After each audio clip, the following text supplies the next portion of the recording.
Here we are. Good evening, everybody. Happy Friday Eve. Another episode of Fuji's Philly Flare. I'd like to welcome everybody tuning in tonight. Tonight, my guest is Mr. Juan Nammun, of the head coach of Frankford Pioneers baseball, seven seven-time All Public, All City mentor, coach, father. Juan, welcome to Fuji's Philly Flare. Thanks so very much for having me on. I'm honored. Very excited to Hey, talk baseball. it's hey, we picked the right night. Free agency, Right. World Series is getting over, and now we're in the right in the thick of the MLB off season. Yeah. Well, this is when the quiet stuff starts happening. Right, big time. So, wanna just talking behind the scenes. Wanted to get into a little of where you're originally from in Philly. What Sure. got you into sports and baseball? If you could touch on that. Yeah. I grew up. I'm a Frankford Boys Club kid. Played football, baseball, basketball. Mm-hmm. Frankford Boys Club. Um, but I spent a lot of my time in the Wissinoming Mayfair area, where my at the time girlfriend, my wife, where she lived, and so I'm a north Philly kid. That's where I grew up, and every day of pretty much my childhood where we were. As you were saying, you grew up in the Mayfair slash Wissinoming section. Right. Yeah, and you told me your dad knew Felipe Alou, and you kind of Right. were, So you yeah, growing up, I'm born in the Dominican Republic, and as right, as you know, being a baseball guy that you are, but baseball is a religion in the right, Dominican Republic. And my dad, one of my absolute, he's passed now. One of my favorite pictures that I have of him, he's standing at home plate, um, directly next to shoulder with Juan Marichal in well, baseball uniforms. And I grew up listening to stories that he would tell, and we would put on a game, mhm, um, and he would share his insight. And he was old school, serious baseball. But him and Felipe Alou grew up together. They right, managed together. And conversely, Moises Alou, Felipe's son, and myself, we had a relationship growing up, really, really early on in the Dominican nice, Republic, and obviously later on in life. But baseball has always been in the picture growing up, right. from before I was born to till this day. Matter of fact, I just happened to notice you lifted your, I don't know if it's your right hand or left hand, but is that one of your championship rings you got Yeah. on? So th- these aren't. I don't. We don't. I don't wear them too Right, often. On special occasions, I do. right. It's funny. My boys have fun with me. I have three sons, and they have fun with me. And anytime I tell them, like, "Hey, I'm doing a podcast. I'm doing an interview," they Right. "Hey, don't forget, put on a ring or something." And I'm like, That's that's but great. but they're like, "Hey, you earned it." So Wow, so this is from the city championship. nice. So whenever when I do something special like talking to you, I'll put it on. Just it That's gets, it's just something fun that you can talk about. right. I mean, hey, it's one of your sure that's one of your biggest accomplishments in your coaching career, if not winning Yeah, public 7-time public league champion, but all city. I mean, that's you know yeah, it's up there. It's up there. I'm phenomenal sure we're gonna. accomplishment. No, I'm sure we're gonna talk about a lot of things, but that will always go down for me as one of my favorite baseball memories. Is getting to that point of a season and playing a titan of a program and winning. Um, yeah, that's definitely something that I'll never forget. The guys, we ended up getting these, and for as long as you live, you get to celebrate together, right? Well, actually, you won your all city in 2012, correct? 2017. Well, that's my 2017, we fault. were city Okay. champs. Yep. Who did you beat? We beat St. Joe's Prep. Okay. We beat an outstanding baseball team that year. Was there, I mean, between your team in 2017 or St. Joe's Prep, was there anybody that played in the majors at this Oh, level? I don't know about their guys. I mean, they had guys lined up going major D1 programs. Right. I certainly can't speak on where they went. We had a bunch of guys that ended up playing at some nationally ranked programs ourselves. I mean, we've been blessed over the last 20 years, and even beforehand. I mean, obviously guys like Bobby Higginson that had come to Frankford. Bob Heffel, who I'm sure we'll chat about in a little bit, but like all these guys have made it to professional baseball. Esteban Melatiche, Shorty, one of the best baseball players that I've ever coached. But I would say the last guy that came through Frankfurt, I'm pretty proud of, was the last kid. I'm not sure about this, but the last public league kid drafted by the Phillies was a Frankfurt player in 09 out of Frankfurt. But that was Juan Nunez. Yeah. Okay. Not to shift gears, but then Blair Thomas attend Frankfurt High School? I mean, Blair Thomas was one of Penn State. One of the greatest running backs in college football history. He went to Penn State. I believe he got drafted by the Cowboys, extremely high, second pick maybe, or something along those lines. That played in the NFL. Not to correct you, I believe he was drafted by the Jets. Okay, but he did play for the. Yeah, I know. Yeah, okay. I think towards the end of I think Dallas. I believe that was his last stop. So. Okay, yeah, but I mean Blair Thomas out of Frankfurt. You were right. Yeah. I mean, but if we're going to talk Frankfurt for a few minutes, Jyree Evans may be one of the most decorated football players in the history of the NFL, and there's a Frankfurt guy. Pro Bowler, Super Bowl champ for New Orleans. Oh my gosh! I mean, all pro and Hall of Fame. Absolutely. Zaire Anderson won a Super Bowl not too long ago with the Broncos. So yeah, we've had a fun run, but yeah. So that. Yeah. I was going to say, I didn't realize – I knew Jahari Evans was from Philly, but I didn't realize he went to Frankfurt either. Yeah, no, absolutely. He was a Frankfurt kid that ended up going to Bloomsburg, one of the greatest PSAC players in the history of that conference. And it goes without saying, he goes on to the Saints and just he's on their Mount Rushmore. I know you – I don't want to get into the football aspect of it, but – I know you said he went to Westchester. There was a guy that played for the 49ers in 94, Lee Woodall. A linebacker. Played on the 95 Super Bowl 49ers. I started at Kutztown University, where I actually had several classes with a guy named John Mobley. I don't know if... Yeah, got drafted by the Broncos. That John Mobley was actually here's a crazy little fun nugget for you. At a Kutztown University, got drafted ahead of Ray Lewis.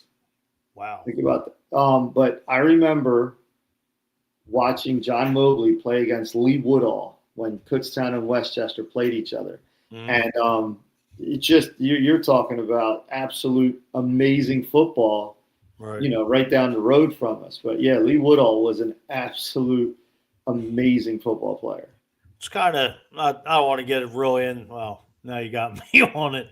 Hey, listen, you look at Andy Reid finding a diamond in the rough like Brian Westbrook at Villanova, in your own backyard. That's sure. Yeah, there's a lot of talent within an hour and a half drive of here, every direction. Yeah. I mean, he obviously spotted Isaiah Pacheco up, right up the road in with Rutgers. Yeah. So I mean, I don't want to touch too much on it, but when you saw Lee Woodall go up against John Mobley, did you know that they were going to be? They look different. Yeah. No, they look different. I mean, you see them on campus. I had, like I said, with John Mobley before I transferred over to Westchester. You can tell they were different human beings. Right. There was a ton of activity on campus, before the draft, a lot of people coming to watch, but knowing what I knew about sports, these guys were destined for something a little bit different than what most people were, for sure. Right. Just to get back on Coach Peffel. Yeah.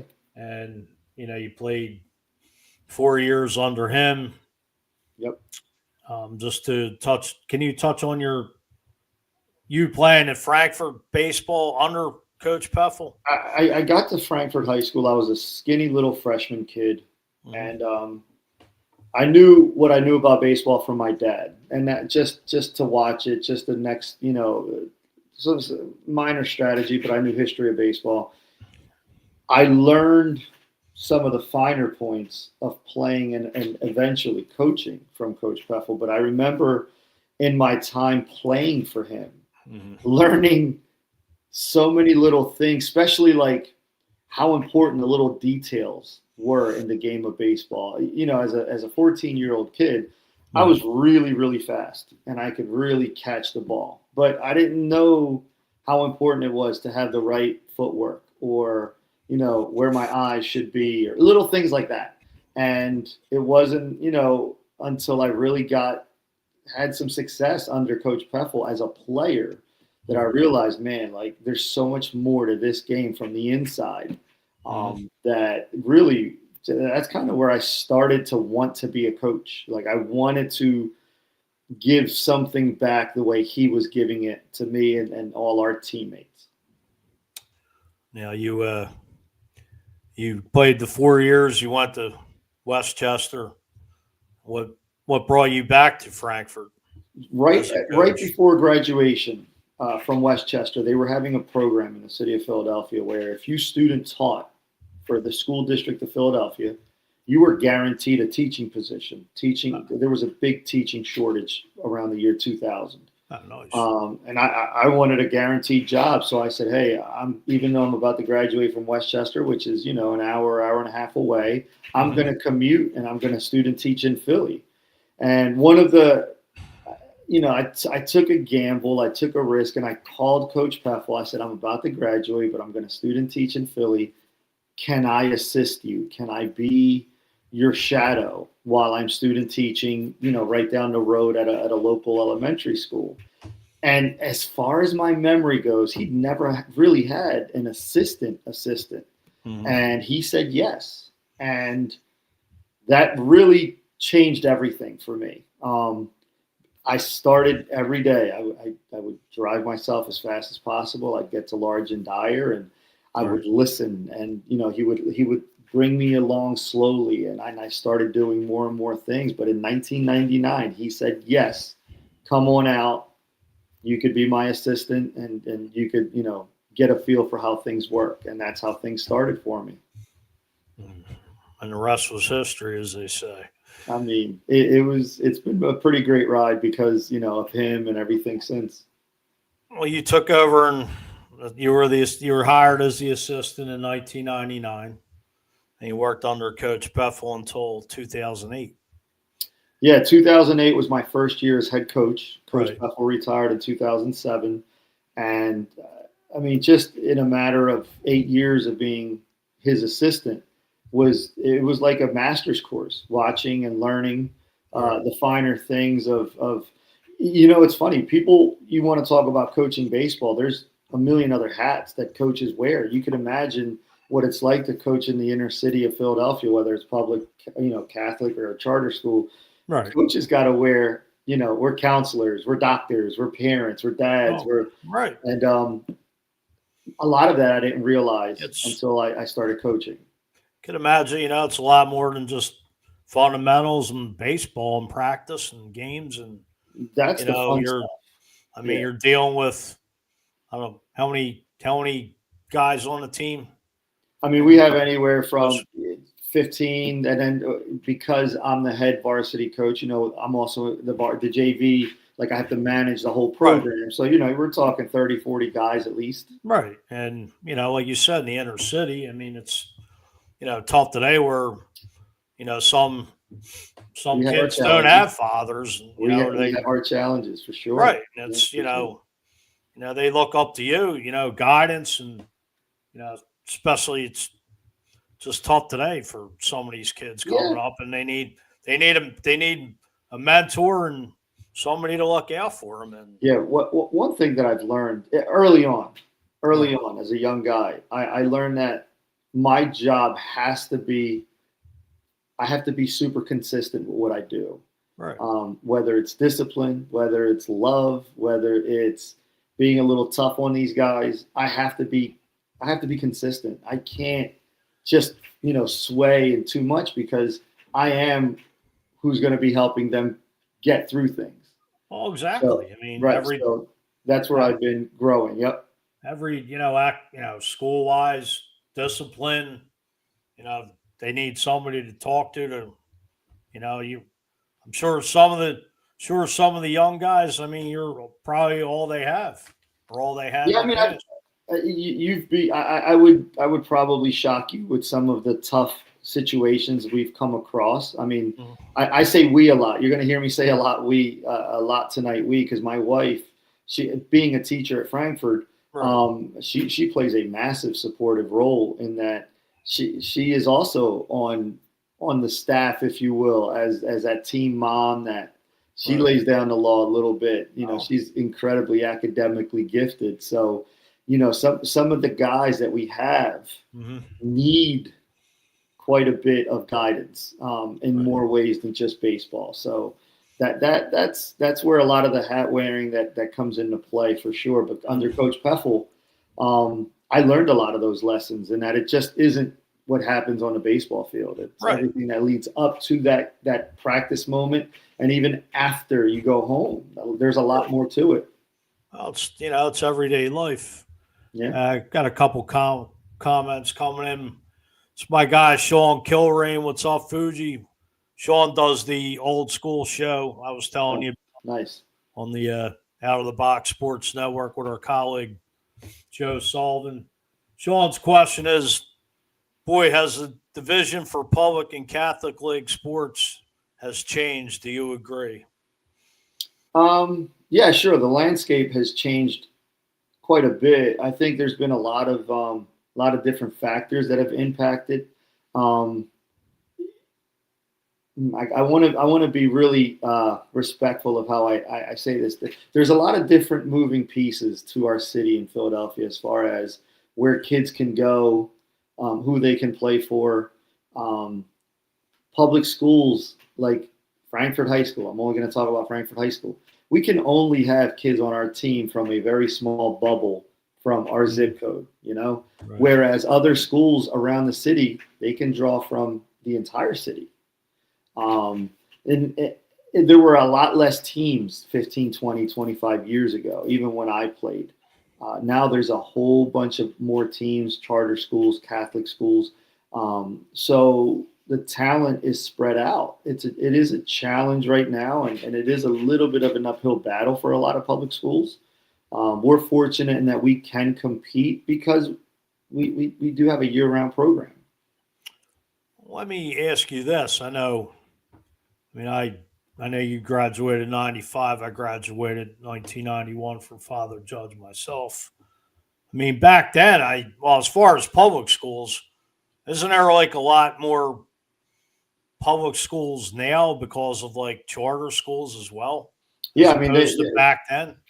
yeah, no question about it. Right now, I want to say we have in the Philadelphia Public League, I think we have something roughly around 46 high school teams. Wow. Um, so if you could imagine, I want to say maybe back when I graduated in 95, we may have had 20, 25 teams, Right. give or take. So the talent was a lot more compact. It was very Right. much more competitive within that. And, you had teams like North Catholic, Father Judge, Doherty. Um, so they were incredibly competitive. Right. Now, all the way around, when you have 46 high schools, it is still competitive within the scope of the public league, but there's a lot of kids spread out all over the place versus I think there's only 16 Catholic League teams. So their talent is pretty condensed still. So they're very competitive. Oh, I mean, back in our time, I mean, you had Cardinal Dockery and North Catholic, which are no longer in existence. Right. I Right. think last couple of years, I know, out in Montgomery County, Bishop McDevitt closed, and Sean checking in again said, "It's funny you bring that up. My cousins son plays for Fox Rock. Why is it they travel to South Philly to play in the area, and half the kids don't live in the area? It was always staying local. Which I know Fox Rock is like a mixture of Fox Chase and Rockledge, which Right. is like right, I believe the boundaries, Philly, Montgomery County area. I don't have an answer to that. I just know that there's a lot of moving pieces in Philadelphia. So, for example, let me give you this little fun nugget for you to try and decipher. We teach in the Philadelphia public schools, but we play in the PIAA, right? Mm-hmm. The PIAA has a whole bunch of separate rules, and the public schools have different rules. So if you're a student in Philadelphia right now, as of like a couple years ago, you could attend any high school you want, regardless of where you live. Right. Well, but you can't play at every high school because the PIAA won't allow it. There's a lot of different components that we have to juggle. Sean and I have this joke about Ryan versus Judge, where he goes, I graduated from Ryan in 96. 4-time Catholic League champs. Ain't that right, Fuge? I mean, Ryan was always a powerhouse, still is. Obviously Judge is still a dominant program. So, the Catholic League is outstanding. Right. Well, back then, I think right around, I don't know if it was right when you guys, you and Sean, you 95, him 96. I mean, Catholic school wise, you basically had to go to the high school in your own boundaries. Yeah, they changed it. Yeah, that was the rule. And most of my friends either went to Frankford or went to North Catholic. Right. That's just the way it was. Right. And like today, you could go anywhere. Yep. And that's where it gets tricky. That's where it gets tricky, and you have to so many rules that you have to abide by, but you got to do it, and you got to figure it out. I was actually going to say, does every public high school / charter high school, do they all have baseball teams, or would you say no? I mean, not all, but most do. Most schools do have baseball programs to some capacity. Yeah. So, Juan, you took over for Coach Peffel in 2008. Now, can you get into really where all the championship runs started? I would be lying to you if I didn't tell you Coach Peffel left me a stacked team. Right when he retired, we were loaded, and we only graduated a couple kids. So the formula was in place, the culture was in place, and we were lucky enough to have won it in Coach Peffel's last year. And then in 2008, my first year, we were really good. I mean, we had some of the best baseball players that I could absolutely remember. And we were lucky enough to win a couple in a row. I think we were very lucky in that we won 2 3-peats over the last 10 years. And shortly after, we won a city championship. So it's been a good ride. It's been a really fun ride. Now, do you have the most championships in the city, like city history? According to some research that some other reporters have done, they brought that to my attention. Yeah, they said I do have the most total in the history of Philadelphia high school baseball. That's a phenomenal accomplishment. Thank you very much. I'm got J-Roll checking in saying public school grad here from North Jersey. Our public champs play the Catholic League champs after they get a week of rest. Is Philly the same way? So, you know what? For many years, unfortunately, it was a little bit like that, which was really unfortunate because you go through heck to get to the Public League finals. and it's fairly condensed, and you're putting out the best that you have to win that public league title. And then there were years where we had a game the next day, or we had a game 2 days later. And unfortunately, the Catholic League was sitting there for a good week rested, just because they got done a little bit earlier than us. So yeah, that's been an unfortunate kind of difference between the two leagues, where it's been a challenge to compete. Right. Actually, wanted to bring up the clip you sent me with Coach Peffel here. Yeah. And was this your first title? No, back? So this was I want to say this was around 2004-ish, 2003-ish, right in the middle of a pretty great run, where Coach Peffel and that young man in the middle is Joe Farina, who was one of the best athletes that ever came through Frankford, and obviously myself. But that was in the middle of when things started really going well for Frankford. Okay, and I wanted to get into a little bit of a couple of your clips here from your high school championships, and if you could talk a little bit about this picture here. So that picture was taken moments after we had what some would consider an improbable victory over St. Joe's Prep 2017. Okay. We won the city championship it really was a terrific season for a great group of kids that put it together at the right time, and you get to compete against the best of the best in the city. And that particular day we played really, really well, and things went our way, and it was a nail biter at the very end, and we proceeded to close the game out. But that's one of those special games. Okay, and just wanted to dive in a couple more. I believe this is you and the fellas down in Disney. Yeah, I mean, we something that I'm extremely proud about. We our baseball team has been traveling to spring training in Florida, in Disney, for over 20 years. Nice. We work really, really hard all year long, and we work our tails off. We fundraise. We have help from a lot of people, and we go down to Florida and we work our tails off for a week getting ready. You're at one point we were literally sharing the fields with the Atlanta Braves. Nice. Part of the trip, though, it isn't all work. Right. My excitement is, some of these kids, they get to meet Mickey Mouse for the first time. They get to see things that perhaps they may not have an opportunity to see. So right. This is one of my favorite pictures where these guys, they worked hard, and right. It's our guys. And my son is actually in this picture because he was my assistant this particular year.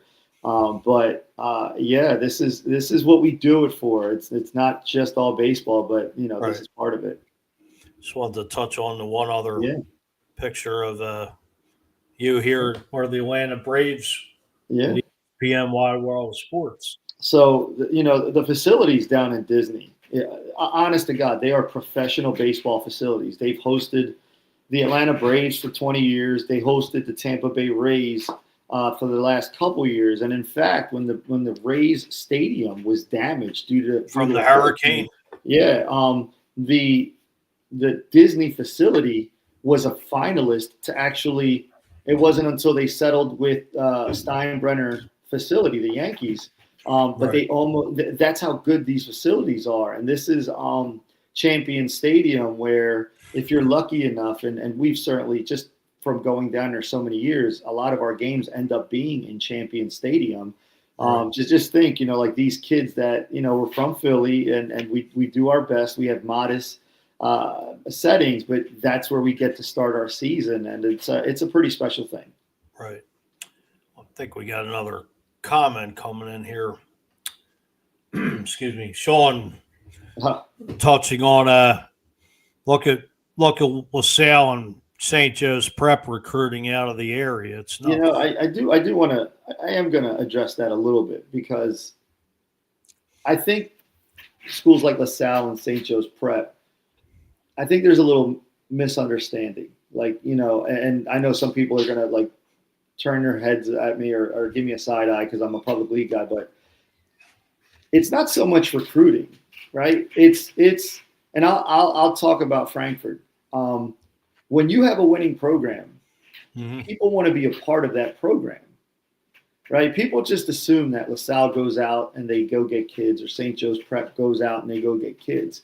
Where in reality, a lot of kids and a lot of families, they want to be a part of that. So they reach out, they do what they can to put themselves in that position. I don't begrudge anybody in the Catholic League or any other public school. I think people get confused and they assume when you win, you recruit. It's not necessarily the case all the time. A lot of times, it's just kids that want to be a part of something and they figure out a way to get there. Right. And of course, like, LaSalle and St. Joe's Prep win a lot. But my philosophy at Frankford has always been winning breeds winning. The more you win, the more people want to be a part of that program, the more you're going to win, and that's kind of how it goes. And, I can't begrudge high schools for being good and working hard. I get a lot of players that come in from 8th grade, from 9th grade, because they want to be a part of a team that goes to Florida, that, we have really nice uniforms. We work all year round. We have a ton of support from our staff, from our families. Our field's nice. Can I blame a kid who lives in North Philly or West Philly and wants to be a part of that? Not at all. Right. I mean, hey, why not? It's a winning program. You want to be a part of that. You want to be a part. If kids see that they have an opportunity to get better, to play, to get seen by colleges, they showcase their talent. They want to be a part of that. Exactly. And unfortunately, when you're on the outside of some of these programs, you just want to point the finger and say, "Hey, look, they're recruiting." When in reality, are they just winning and people want to be a part of that? No, can't really. You can't fault anybody. I mean, it's if you been talented through Pop Warner or Little League baseball, and and your child knows they're going to be good. I mean, why not? Right. Take a shot. I mean, that could be your only way to the big time. The one thing that people kind of get a little confused in that public schools, we have a ton of rules that we have to live by. That's one thing. Right. Not unfortunately, wrong choice of words. Catholic schools have a little more laxed boundaries. So they play by those rules. It doesn't mean they're doing something wrong. It just means that they're playing within their scope of the rules. Right. We just have to figure out a way to compete at a higher level. Also, you got J-Roll commenting again saying, got to start following Philly high school baseball more. Good luck, Coach. I appreciate that, J-Roll. It means the world to me. We are lucky in that we have a pretty good following. Our home games are pretty well attended. It's kind of fun for the kids to have that kind of support from the community. I had one last question about Frankford baseball. Now, ask away. Touched on them like Bobby Higginson. Now, to any, not just the famous folks that went to famous folks who went to Frankfurt, but do you have a lot of old school alumni that come out to support the baseball team? Baseball alumni are tremendous. Baseball alumni. And one of my favorite things that happens every spring without fail, somebody will drive by the field that played for me or played for Coach Peffel, whenever, last 20, 30 years. And they will get out of their car and they will come over, give hugs, we'll hug and shake hands. And they will I will have the team, whatever drill we're working on, whatever it is we're working on, everything just stops. They come over and whoever this person is, they will come over and just chat for a minute or two about what it was like for them to walk on that field and how much it meant to them looking back. Right. And it's an unbelievable sense of family anytime a baseball alum comes back. Nice. It certainly means the world to us as far as how much relationships we've built over those years, as far as that is concerned. Not regular, but Frankford alum, different story. Sean's chiming in again and says, Juan, you being a coach of baseball, what do you address on the Phillies this offseason if you were the manager? Who stays, and who goes? It's a little bit of a loaded question. Are we going to talk Phillies now? Or you want to get into a little? Oh, I was about to jump right into the fire with the Phillies with you. Sure. So, that's it.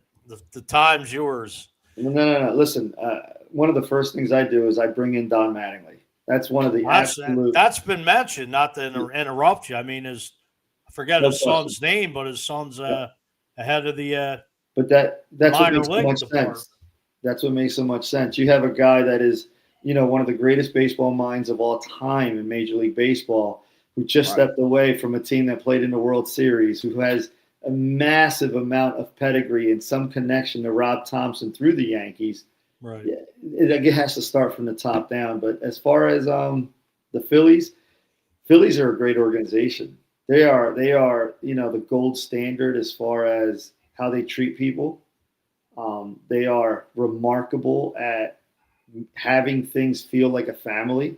So, it's tough sometimes to make some tough decisions. But, to figure out what happens in this offseason, that's going to be you got to be smart, and you have to bring back the guys that you can continue to build around. And there's certainly a bunch of guys that they have. I don't really want to fire him. I'm going to fire it out anyway. Go ahead. Just being the Phillies fans that we are.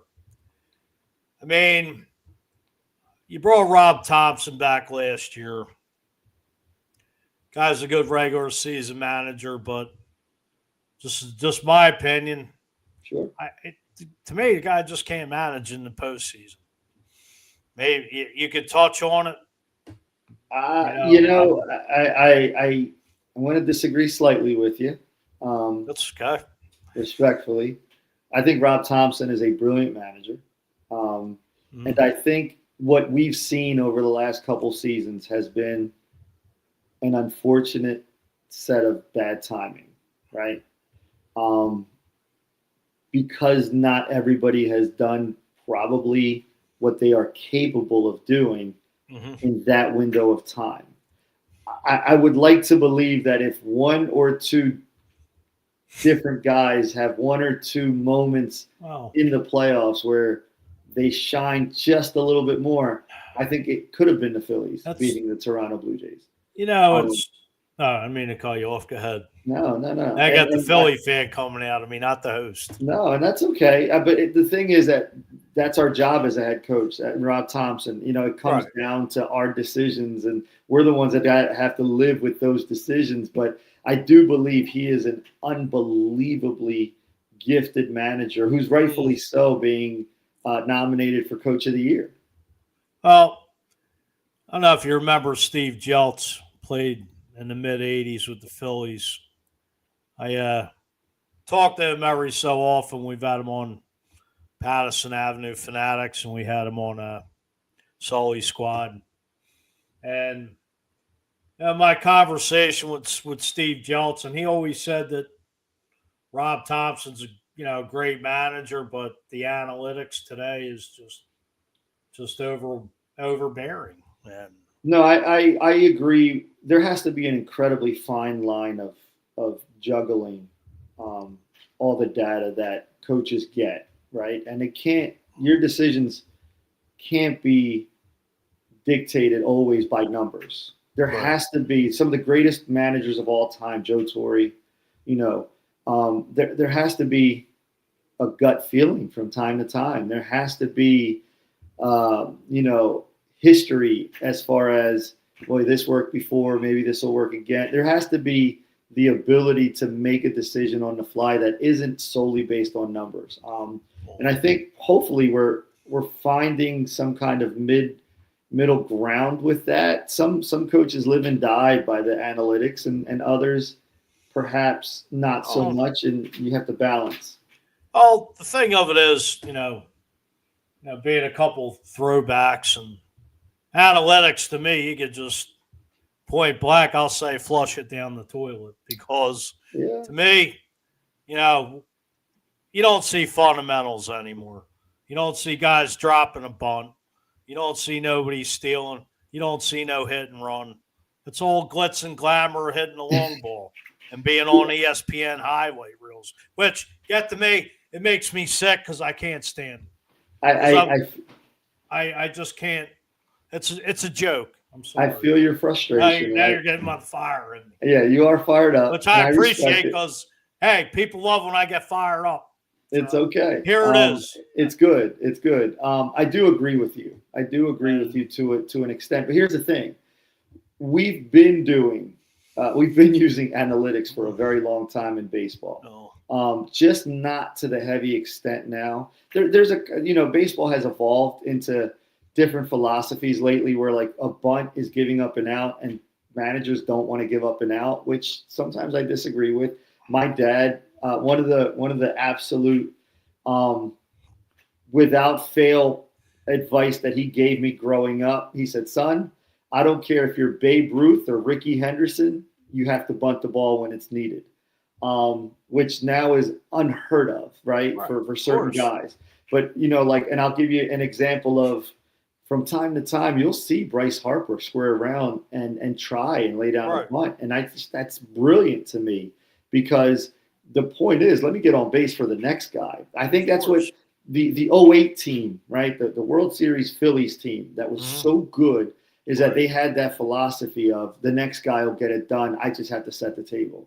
And they just went through the order of, all right, I'm going to get on and let the next guy drive me in. And I'm going to get – it wasn't, right now baseball is living a little too tight.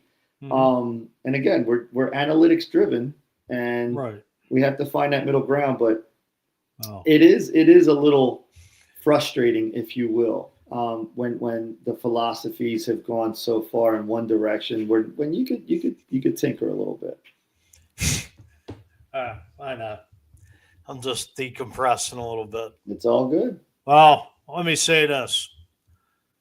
My generation, the guys will appreciate it. Guys, girls. You see, 8 years old, and I saw the Phillies win the World Series, and, Pete Rose was such a catalyst. It was a privilege to see Pete Rose play, Michael Jack Schmidt, Steve Carlton.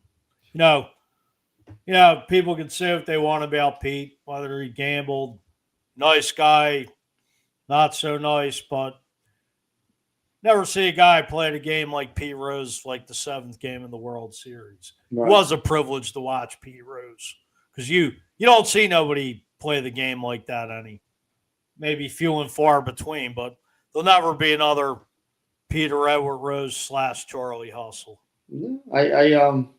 That's a pretty fair statement. One thing that I do with my baseball players, I push as hard as I can for them to watch certain guys.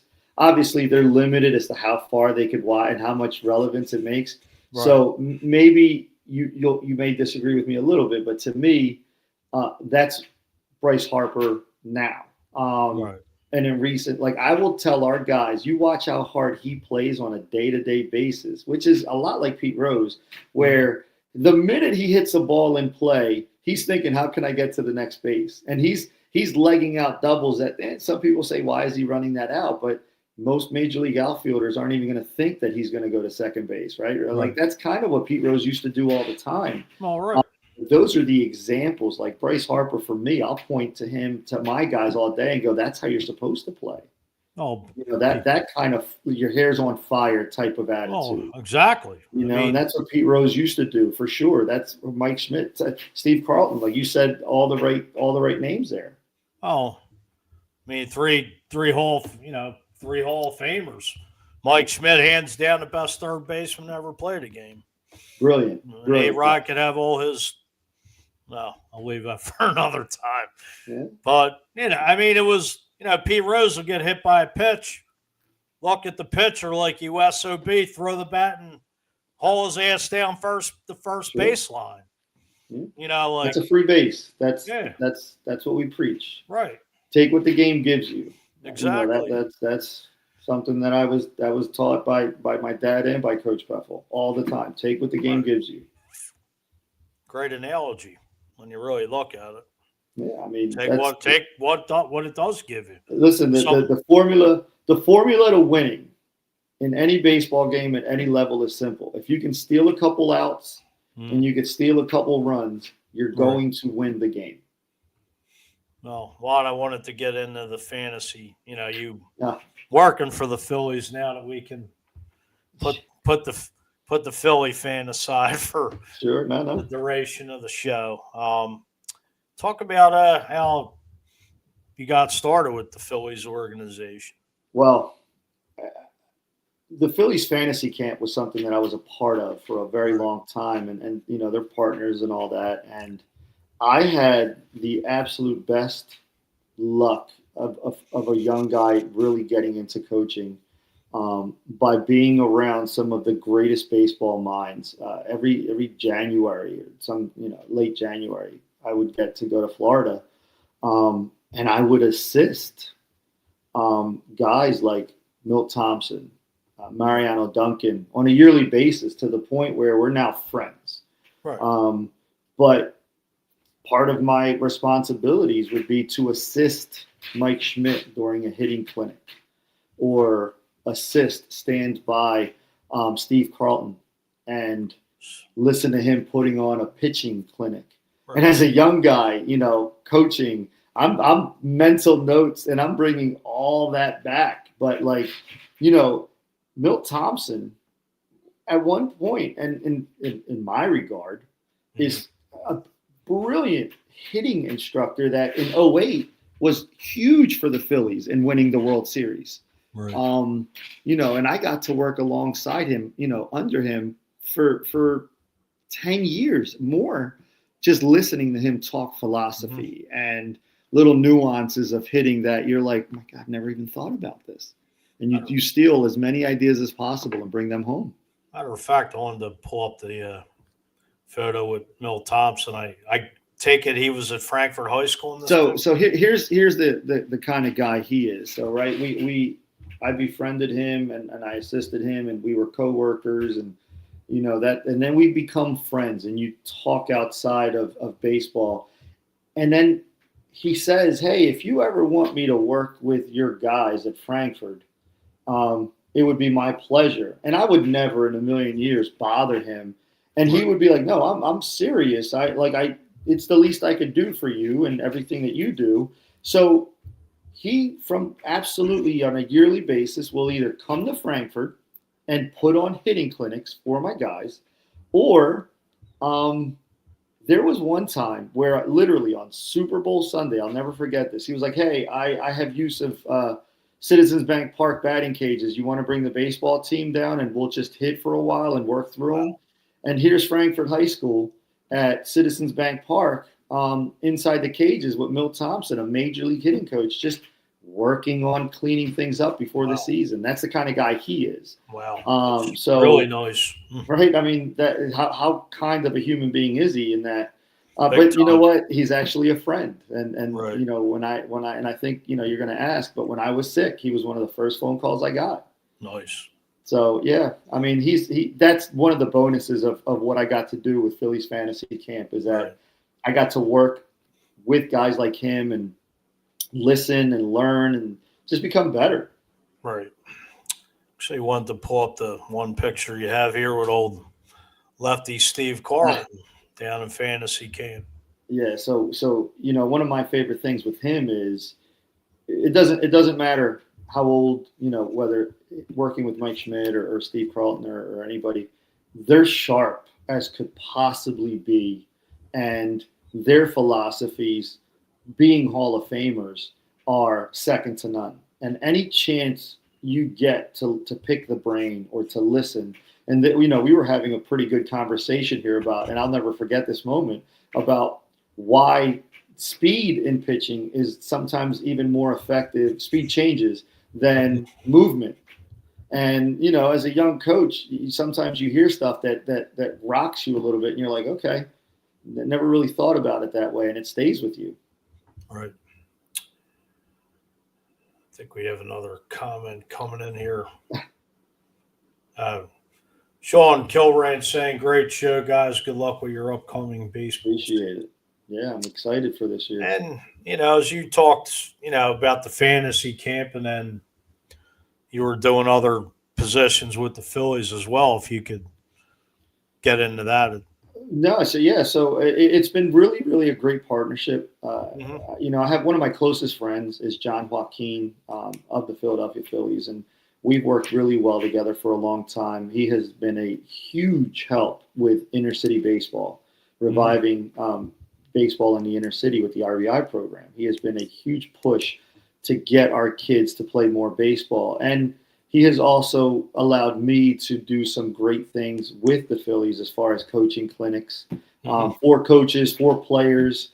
But I've had a really fun ride where I've gotten to be, years back, I've gotten to be an interpreter for a lot of their Spanish players, where before Major League Baseball mandated that every team had one. It was nice that when there was kids camps that would come into Citizens Bank, they didn't have anybody to allow their Spanish players to have a voice. So I just, we connected. We had a great relationship already. It was very natural and fluid. And I just started being a translator impromptu on random days that they wanted guys to talk. I would just show up and be a voice, and I had a great time doing it. And it's nice when you get to sit next to Carlos Ruiz and get to ask him questions that somebody's asking, but you also get to hear the answer. And it's a really cool moment. Freddie Galvis, Maikel Franco, guys from that generation where I got to work alongside for a little bit. It was pretty great. When you mentioned Chooch, Carlos Ruiz, did you have a conversation with him with, catching Roy Halladay during the perfect game in the all the no-hitter? Every chance I got to pick his brain when, before questions were asked, or, if we had a couple quiet moments. So one of my favorite things, not to go off topic, but waiting to go onto the little podium, the little desk that they have with the Phillies backdrop, waiting to go out there. In the press room? In the press room. We're outside, and it just so happens that my middle son, Derek, was a catcher growing up. And I got to pick his brain on Derek's behalf. And,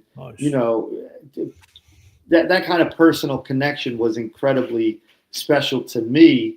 But then you can ask a question as a person to person about, hey, catching a legend like Roy Halladay.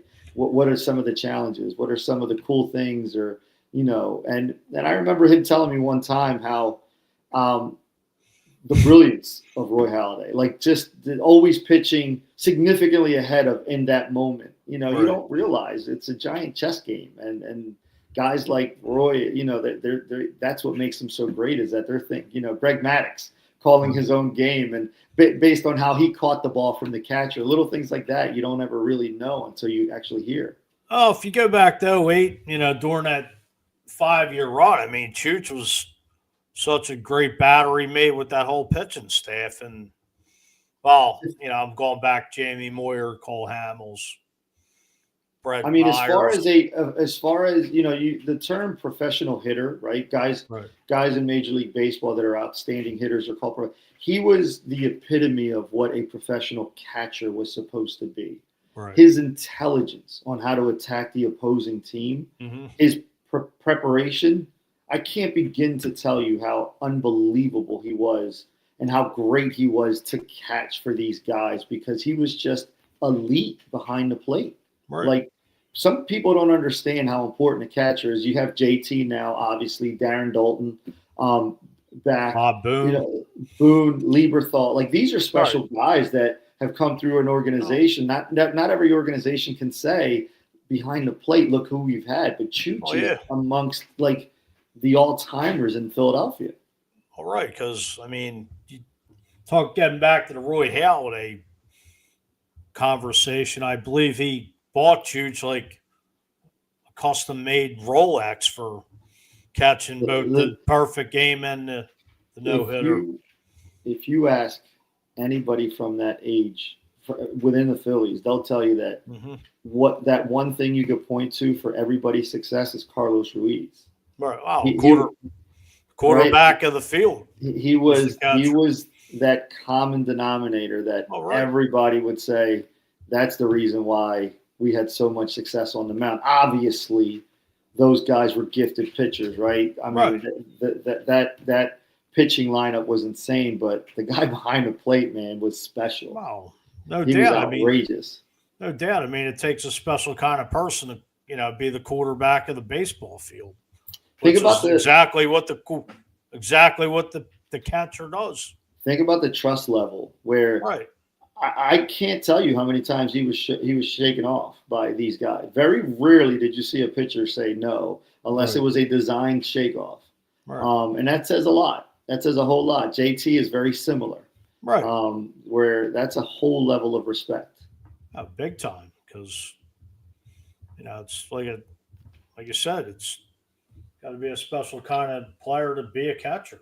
Yeah, no question. Calling a game, especially winning the World Series or multiple, and being durable in that position, going through what they go through every night, just about. Yeah, that takes a lot. That's a special human being. Right. That's why you think fondly of Darren Daulton, and guys like that are just constantly getting beat up, and there they are the next night. JT, what he's gone through in the last couple of years. Right. Well, I'm 35 years old this year, and well, you mentioned. I just want to touch on Darren Daulton got arrested. So I mean, 7, 8, 9 knee operations. Right. There's another amazing human being that when you got to know, I was fortunate enough to get to know him on a personal level down in Florida, where there's no cameras, there's no. People aren't. You're just sitting having a conversation from time to time, and just a real guy, nice, kind, warm. Right.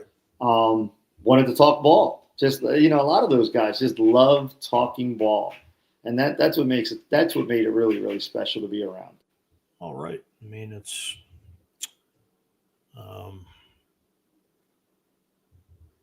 I lost my train of thought for a second. Oh, good. I know I was jumping on something else as far as Phillies related, but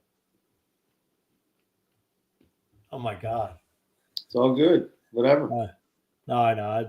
I know we got a couple minutes here before we wrap up. I don't know. I had a question, and I can't remember. When you said Darren Daulton, then let's just get into the fightings. So, well, I mean, the report came out a couple hours ago that the Phillies made one-year offers to both Kyle Schwarber and Ranger Suarez at $22.5 million, which, well, I mean, I could see Ranger, but Kyle Schwarber. Like, if you're asking me, it's just not. That's not going to cut it. I mean, Kyle Schwarber is one of the best power hitters in all of Major League Baseball right now. Oh, right, MVP candidate, hands down. There's no you can't explain it any other way other than and you know what he did this year that just kind of he's going to blow that number out of the water is he did it against left-handed pitchers too. It's not that he's a one swing guy. He hit what 14, 18 home runs or whatever it was off of lefties. Right. It's not that easy to do, and he did it all year long. So that number, unfortunately, is likely not to work. Ranger could be a starter for many teams in Major League Baseball. But he's very comfortable here. So you hope maybe that gives you a fighting chance. Plus, he also hired Scott Boras, I believe, in the middle of Well, the season. So you know how that goes. yeah, yeah. And But I would love to have, obviously, as a mhm. fan, I would love to have pretty much all those guys back. Yeah, exactly. But As a coach and as a guy who knows just a hair of somehow how things work, it's just not going to happen. I'll say this. I mean, you already got Bryce Harper, Trey Turner, and Aaron Nola combined at least making over $700 million. Me, and this is no disrespect to Kyle Schwarber, I wouldn't give him 5 years. I mean, hell, I was thinking maybe 3 year would have three with a fourth year option because what is he, 32, 33 years old? And you definitely gotta bring JT back because you really have no contingency plan in place. Right. Because I don't think Marchand's really ready to take on this. I can't speak on what anybody's thinking, but in my mind, as a fan, strictly as a fan, I would like to see Kyle Schwarber end his career here. Well, That right. that's pretty much what should be happening. Hopefully, Mhm. that's what we get. Right. As a person who's looking at it from baseball perspective, he is so valuable in that locker room. Right. So yeah, I mean, I would make him top priority for sure. I'm sure a lot of other organizations are doing that, but as Oh, of far as I'm course. concerned, he has to be one of those guys that you go, yeah, we're gonna have to bite the bullet on this one and bring him back. I mean, not the. I mean, we could sit all here all night and talk shop, but I mean, Right. this team needs a right-handed batter, right-handed Yeah. bat, and they Yeah. have needed it.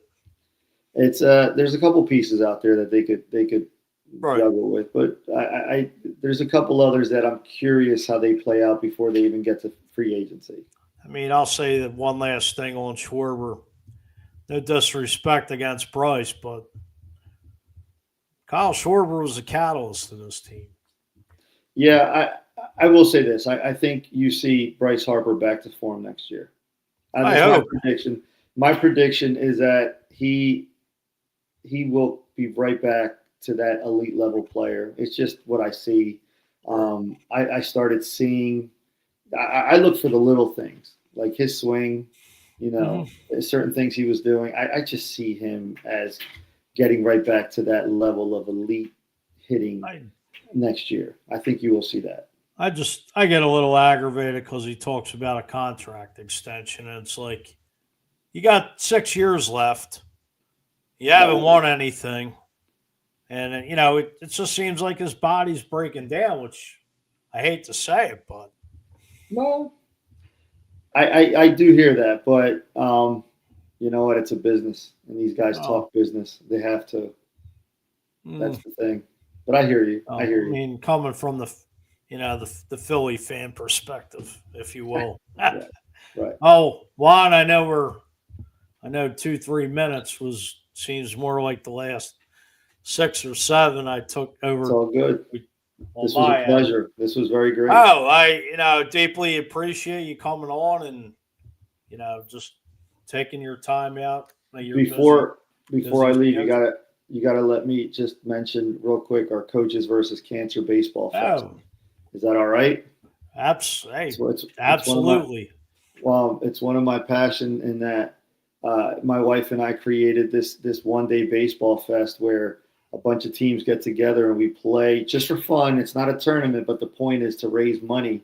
And this coming year, our third year, we got not just public league teams. We have teams from around the area, Upper Dublin, state champs, St. Joe's Prep, Harriton.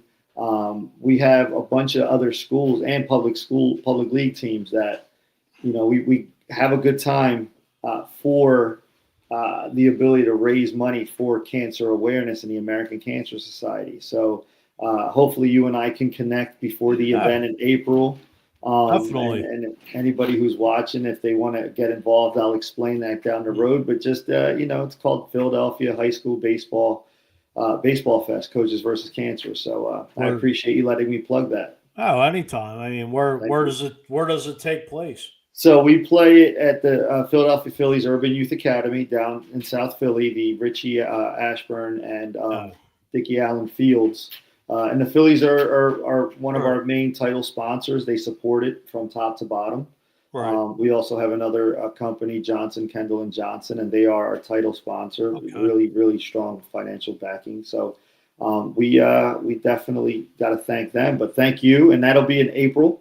And you and I will connect before then. Oh, I'd like to partake in it myself. I would love for you to come.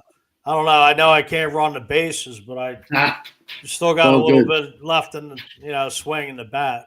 But I appreciate you having me on. Hey, appreciate you coming on. I know, we've connected the last few weeks, and I want to thank my dear best friend Mike Sherman, of Appreciate it. linking us up, and thank you. We'll talk a lot more Phillies as they get going here, and then as we get going in April, we'll connect again. Absolutely. Well, Juan, I want to thank you coming on tonight, and thank you so much for having me. Appreciate you chopping it up, and we'll definitely have you back on very soon. Have a great night. Thanks so much. Yeah, you too. All right, bye-bye. Yeah. Philly streets got a story to tell. Golden sun breaks the Liberty Bell. From the Trattoria to the stoop outside, feel good vibes in the city's pride. Fuji's Philly Flare, oh, it's everywhere. Good news flying like hands in the air. Hip hop grooves with a twist, so rare. Fuji's Philly Flare, we're living the care.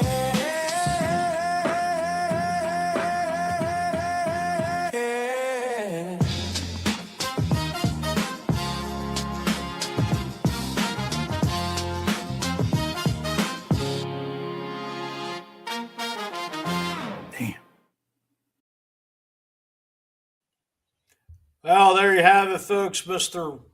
Juan Nammun, head coach of the Frankford Baseball Pioneers. I want to thank everybody for tuning in this evening. Hope everybody has a blessed weekend. Enjoy the weather. Have a good night, and we'll see you next week. Take care.